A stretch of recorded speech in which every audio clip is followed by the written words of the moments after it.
रहे हैं जिस मुल्क का, उसकी तरफ चलते हैं प्लीज। वो मुल्क है इराक, बहुत ही अहम मुल्क है और उसके बारे में आपको बताना शुरू करते हैं कि दरियाए दजला और दरियाए फरात के दरमियान वाक़ ये जो कदीम मुल्क है उसका नाम पहले था मेसोपोटामिया। और मेसोपोटामिया जो है वो यूनानी ज़बान का लफ्ज़ है जिसके माने हैं दो दरियाओं के दरमियान। तो ये दो दरियाओं के दरमियान है, दजला और फरात के दरियाओं के दरमियान है, इस वजह से इसका नाम मेसोपोटामिया इराक है।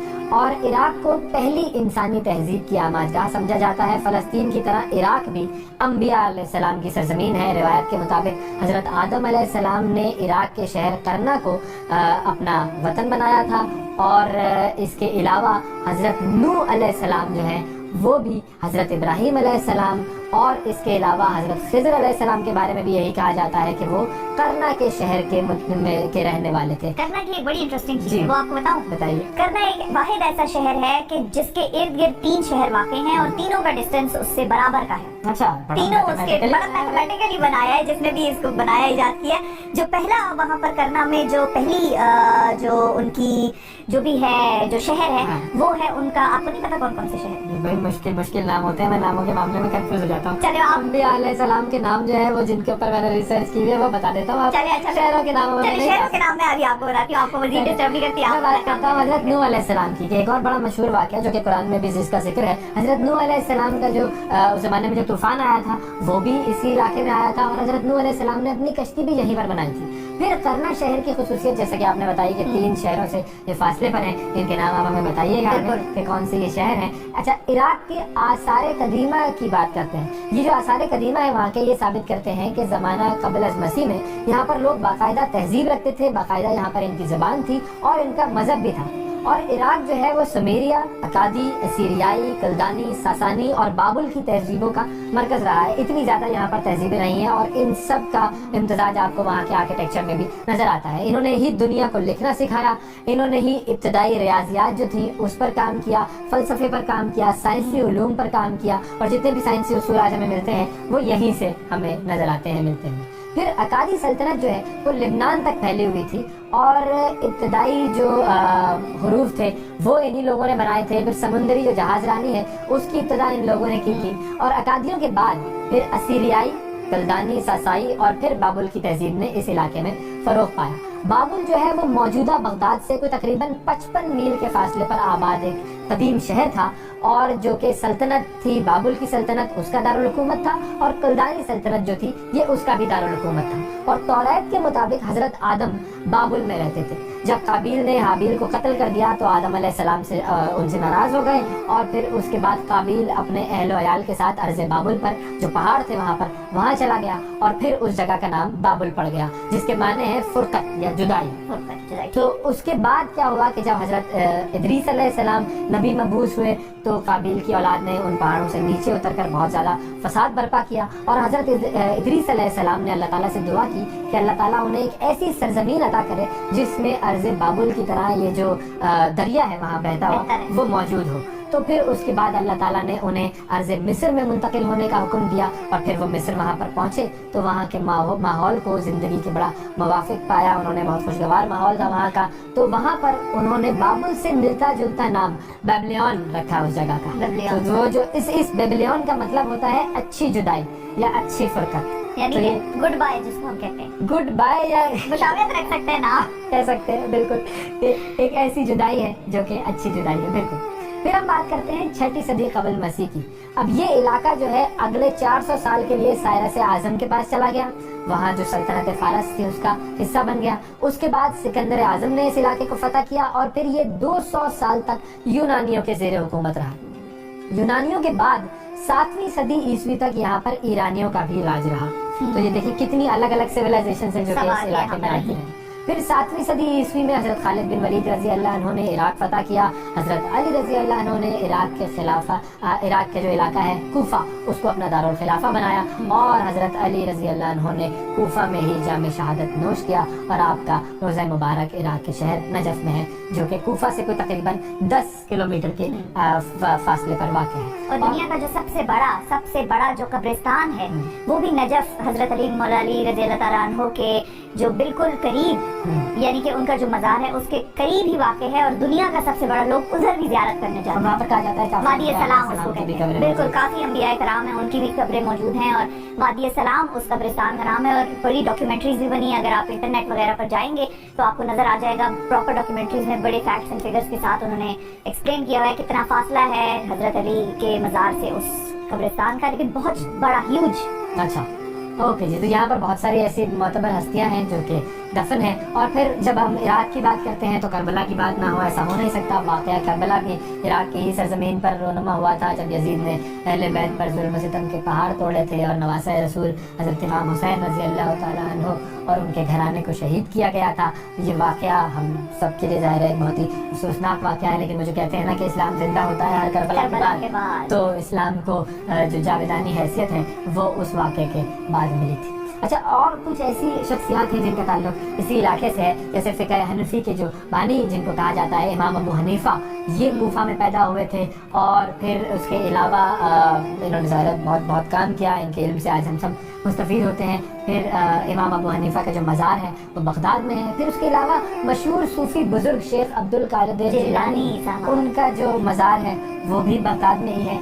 और अरब मुसलमानों ने उमवी और अब्बासी सल्तनत की सूरत में यहाँ पर हुकूमत की थी, और अब्बासियों ने बगदाद को पहली मरतबा अपना दारुल हुकूमत बनाया था। और अब्बासी खलीफा जो था मंसूर अब्बासी, उसने इस शहर की बुनियाद रखी थी। हारून रशीद और मामून रशीद जैसे खलीफा जो थे वो यहाँ पर बैठकर पूरी सल्तनत चलाते थे, और इस्लामी सल्तनत का पाया तख्त होने की वजह से ये शहर हमेशा इंतहाई अहमियत का हामिल रहा। तेल के भी बड़े ज़खायर बिल्कुल पाए जाते हैं, और तेल बड़े कॉन्फ्लिक्ट भी होते हैं, और हमेशा जिन ममालिक में भी जंग का समा होता है या जिन ममालिक को भी अटैक किया जाता है, जहाँ पर भी इन्वेजन होती हैं, उसके पीछे नाजरीन ये बात माइंड में रखिए कि तेल का जखीरा कहीं होगा तो अमेरिका की नजर उस मुल्क पे होगी, हमेशा बुरी नजर होगी। तो ये इराक के साथ भी ये जो अनफॉर्चुनेट वाकया था वो हुआ कि जंग के बावजूद उन्होंने खैर अपने आप को बनाया, और इराकियों के हवाले से उनकी जो मेहमान नवाजी है वो बड़ी मशहूर है। और उसके बारे में मैं आपको बताती हूँ कि नजफ से करबला का जो फासला है वो है 85 किलोमीटर के तकरीबन दरमियान में वो फासला है। और नजफ से मशी, उस एक्सरसाइज का नाम है मशी कहा जाता है, जब नजफ से जो ज़ायरीन है वो करबला की तरफ पैदल जाते हैं, और उस पूरे 85 किलोमीटर की जो बेल्ट है उसका सफर करने में पैदल आपको 3 दिन लगते हैं। जाहिर है 3 दिन आप लगातार तो चल नहीं सकते, तो आपने कहीं कयाम भी करना होगा। तो जब भी ये ज़ायरीन जाते हैं, लाखों की तादाद में ज़ायरीन जाते हैं, और वहाँ के जो लोकल लोग हैं यानी कि जो इराकी वहाँ पर बसने वाले हैं उस बेल्ट के दरमियान भरपूर तरीके से वेलकम करते हैं ज़ायरीन का। वहाँ पर रहना खाना पीना सब कुछ मुफ्त होता है, और 3 दिन वहाँ पर वो सारे स्टॉल सारे खाने पीने अवेलेबल होते हैं। और जैसे ही जहाँ पर भी कोई फैमिली कयाम करने के लिए रुकेगी, बच्चे और औरतें जो हैं वो उनकी तरफ लपकते हैं, अपने घरों से बाहर निकल आते हैं, उनका रिहाइश हर चीज फ्री होती है, और उनकी बाकायदा पाँव दबाते हैं, क्योंकि चलने का सफर है और बड़ा लंबा सफर है, आपको जाहिर है दर्द भी होता है जाना चाहिए। और इसके बाद ईरानियों ने भी इराकियों से ये चीज सीखी कि इस तरह से ख्याल रखा जाना चाहिए ज़ायरीन का। तो फिर ईरानी भी जो हैं, अब जब आप पाकिस्तान से ताफ्तान के थ्रू जाते हैं ईरान में ज़ियारत करने के लिए, तो ईरानी भी जो है वो भी इसी तरह फ्रूट्स के और फल फ्रूट के जो स्टॉल्स हैं लगा देते हैं, और ज़ायरीन के लिए वो भी मुफ्त होता है। इसीलिए तो कहते हैं ना, अल्लामा इकबाल ने कहा था ना, एक हो मुस्लिम हरम की पासबानी, तो सारे मुसलमान जो है वो एक हो जाते हैं, एक दूसरे से मोहब्बत का दर्ज देते हैं, एक दूसरे की खिदमत का दर्ज देते हैं। हम बात कर रहे थे अब्बासियों के दौर की, तो अब्बासियों के दौर में बगदाद इल्म और अदब का मरकज था। दुनिया भर के अहले इल्म दानिश्वर लोग यहाँ पर आते थे, इल्म की प्यास बुझाते थे।